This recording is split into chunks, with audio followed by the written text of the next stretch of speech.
සුබම සුබ දවසක් ආදරණීය ඔයාලා හැමෝටම. ඉතින් රුපියල් 6000ක් 7000ක් වගේ මුදලකින් මාස වියදම කවර් කරගත්තේ කොහොමද දෙන්නේ කියලා සමහර අය කමෙන්ට් දාලා අහලා තිබ්බා. ඒක කොහොමද කරන්නේ? ඒ රුපියල් 7000ට ගන්න බඩු මොනවද? ඒ දේවල් පෙන්වන්න කියලා. ඉතින් ඇත්තටම ගොඩක් අයට ලොකු ප්‍රශ්නයක් වෙන්න ඇති රුපියල් 7000කට මොනවාද ගන්න පුළුවන් කියලා. මොකද අද කාලේ රුපියල් 5000 කොලයක් මාරු කළොත් එහෙම වෙන දේ හිතා ගන්න බෑ. ඒ තරම් සල්ලි අපේ අතින් වියදම් වෙනවා. ඉතින් ඇත්තටම අපේ එදිනෙදා මාසෙට ඕනි බඩු ලිස්ට් එක ලිව්වොත් එහෙම රුපියල් 6-7000කින් හැරෙන්නවත් බෑ. මොකද ඒ තරම් බඩු ගෙදරට ඕනි වගේම අද කාලේ බඩු මිල ගොඩක් වැඩි. ඉතින් ඇත්තටම මම මේකට හොඳ ට්‍රික් එකක් හදාගෙන තමයි තියෙන්නේ. ඉතින් මගේ මේ channel එකේම කලින් වීඩියෝ එකක් තියෙනවා ඇති රුපියල් 15000න් මම මාසෙටම බඩු ගේන්නේ කොහොමද කියලා ඔයාලත් එක්ක බෙදාගෙන තියෙනවා. ඉතින් ඒකේ තියෙනවා ඒ වීඩියෝ එකේ තියෙනවා මම රින්සෝ බකට් එකක් ගෙනත් තියෙනවා. මං හිතන්නේ රින්සෝ කිලෝ 3ක් වගේ තියෙනවා එතන. ඉතින් මම ඒ වීඩියෝ එකේම කියනවා එක මාසෙකට ටිකක් වැඩිපුර ගන්න පුළුවන් දේවල් වලින් එකක් හරි වැඩිපුර ගන්න. ඒ කියන්නේ අපිට බල්ක් එකක් ගන්න පුළුවන් නම් ඒ බල්ක් එක මාසෙකට එක ගානේ හරි අරන් තියාගන්න කියලා. ඉතින් ඒ මාසේ මම මේ වීඩියෝ එක දාපු ඒ රින්සෝ බකට් එක තමයි අපි මේ තාක් පාවිච්චි කරේ. ඉතින් මේ මාස 4 වගේ පුරාවටම 3-4 පුරාවටම රින්සෝ ආපහු වෙනම සල්ලි දීලා ගේන්න අවශ්‍ය වුණේ නැහැ අපිට. ඉතින් ඒ වගේම තමයි අපි බබාගේ බඩු ගන්නකොට බේබි සබන් එහෙම ගොඩක් එකපාර අරගෙන තියාගත්තා.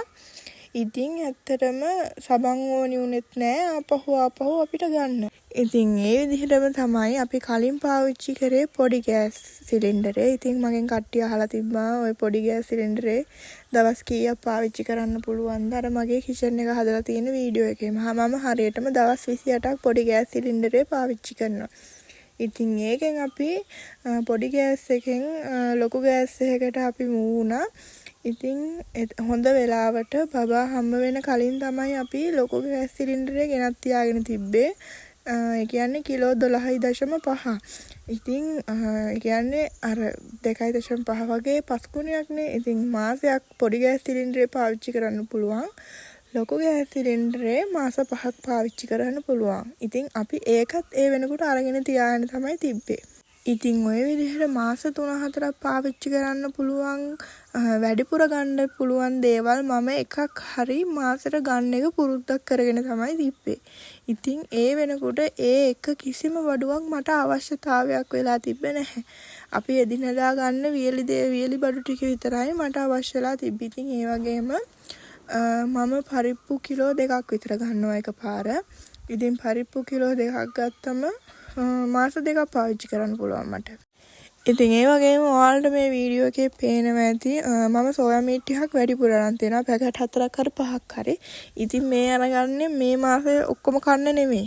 ඊළඟ මාසෙටත් එක්ක සමහර වෙලාවකට මට මේ මාසේ ඊළඟ මාසේ පස්සේ මාසෙටත් ඕක ඉතිරි වෙන වෙලාවල් තියෙනවා. ඉතින් හොඳටම බලන්න සතසින් එහෙම බඩු ගන්නකොට එක්ස්පයර් ඩේට් එක අනිවාර්යයෙන්ම බලලා අලුත් දේවල්ම ගන්න. මොකද අඩුවට කියලා බඩු දාලා තියෙනවා.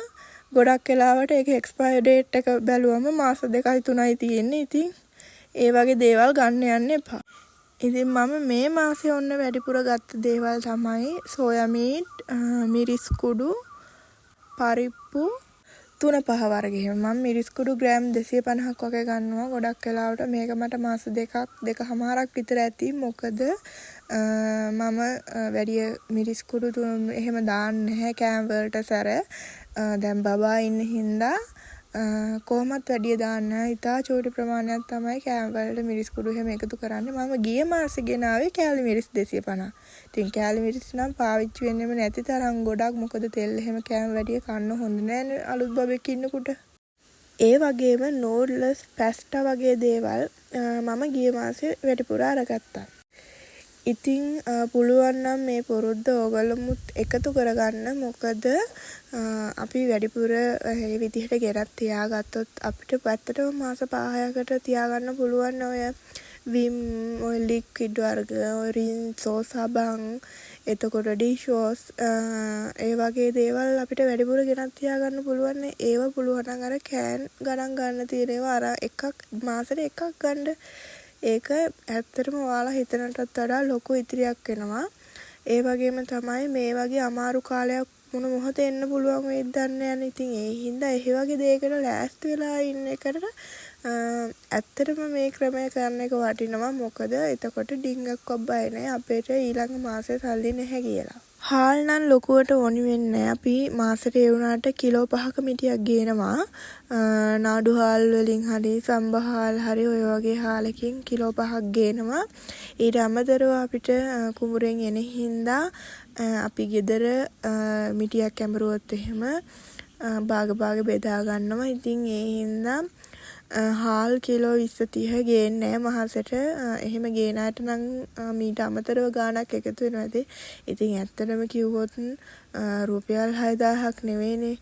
ඊට වඩා හම්බ කරන අය ඉන්නවනේ. ඉතින් මේ මම කියන දේ ඕගොල්ලන්ට අදහසක් ගන්න පුළුවන්. ඔයාලගේ වියදම අඩු කරගෙන අනවශ්‍ය වියදම් අඩු කරගෙන ඕනම අමාරු කාලයකට සූදානමින් ඉන්න අදහසක් ගන්න පුළුවන් මේ දේ.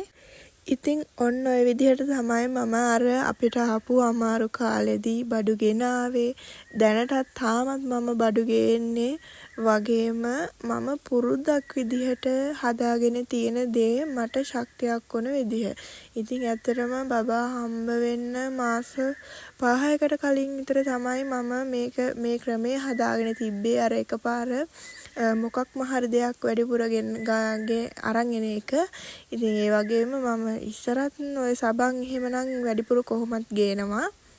ඉතින් ඒක බලන්නකෝ නොදැනීම අපි හිතේවත් නැති වෙලාවක ලොකු හයියක් වුණා. මම දැන් මේ වැඩේ ඉස්සරහටත් අනිවාර්යයෙන්ම කරනවා. මොකද මාසෙට 20-30000ක් වියදම් කරන කෙනෙක් නම් ඇත්තටම ලොකු වැඩක් කරගන්න පුළුවන්. අපි ආස හැමදේම වගේ අරගන්න පුළුවන් මේ ක්‍රමයට. ඉතින් ඒ ලොකු වියදමක් ඉතුරු වෙනවනේ අත්‍යවශ්‍ය බඩවලට යන.